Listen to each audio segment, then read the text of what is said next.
So you have a husband and wife, and they are arguing, right? They have a little argument here, a little argument there, and it doesn't really get resolved, right? These arguments, and it just starts to build.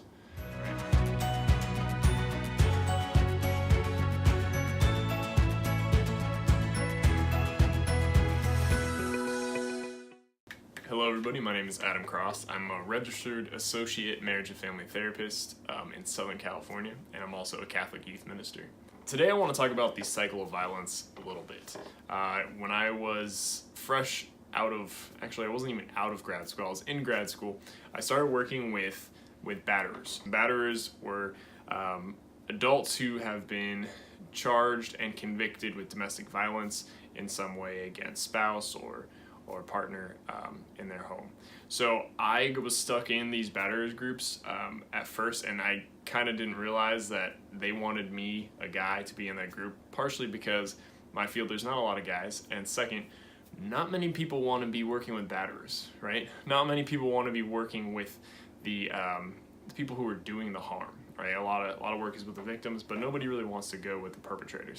So my first experiences with therapy were with batterers, and a lot of that process was anger management, and a huge part of it was accountability. One of the things I want to talk about is really the cycle of violence, and I've seen this in a lot of different ways play out in my batterers groups with the guys and their stories that they've told me, but also just in things around us, relationships around us that I've seen in my life. And it doesn't even have to be like huge violence or huge abuse, but just little things that happen with fights.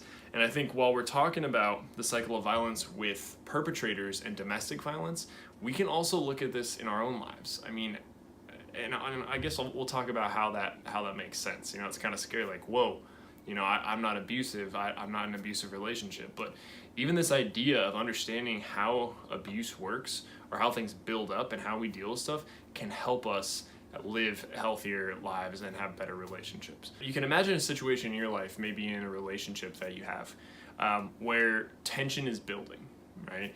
This could be, you know, a disagreement with a loved one, or even just kind of tension or disagreements at work with coworkers. It could be a wide variety of things, but for our instances, let's look at a marriage. So you have a husband and wife, and they are arguing, right? They have a little argument here, a little argument there, and it doesn't really get resolved, right? These arguments, and it just starts to build, right? So the tension builds because there's no resolution to the arguments. The tension builds and builds and builds until ultimately what we call an explosion of some sort, and that's usually the primary abuse. You know, so if it's not a big event, it could be something as simple as yelling at your wife or your husband, right? Tension's building until there's a breaking point, and there's yelling, there's screaming, there could be name calling, there could be physical abuse, or any other type of serious abuse, right? So tension builds up to the point of explosion. There's an event. After the event, typically in the cycle of violence, there's a period of remorse, and there's a period of trying to win the person back. So usually the person who has caused the abuse then kind of switches gears and goes into saying sorry, wanting forgiveness, saying that it'll never happen again, right? And oftentimes the person who has been affected or abused will forgive them, will say, I forgive you, it's okay, we'll go back to normal. And then from there it becomes kind of this honeymoon stage, right? It's like, well, everything's great. You know, they apologized, they said they're never going to do this again. So what is the solution? We're looking at this cycle of violence.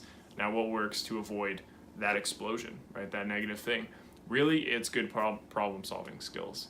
And it's kind of circumventing that explosion. So what does that look like? Us as kind of everyday people who maybe we're not batterers or perpetrators, but in our own relationships, if we don't really deal with these things that are coming up in our lives and our relationships, if we're not trying to resolve and kind of put things out on the table with people that we care about, be honest with them, sometimes that can cause some real tension that builds up, builds, and builds. And that can lead to passive aggressiveness or ultimately aggressiveness, right? Which leads to some sort of event or explosion. And there's so many things that we can do. We'll talk more about that on this channel of how do you avoid the explosion. You know, tension's a part of life, disagreement's a part of life. How do you deal with it? But just so you guys know, that is kind of the glimpse of a cycle of violence. So tension, explosion, right? Remorse, forgiveness, honeymoon, and then it starts all over. So if you have any questions or comments about this, about domestic violence, about working with batterers, love to hear them. You can comment below. You can go on my website. I do have a couple articles about this, and I'd love to hear from you. So thank you for watching, and please subscribe, and God bless.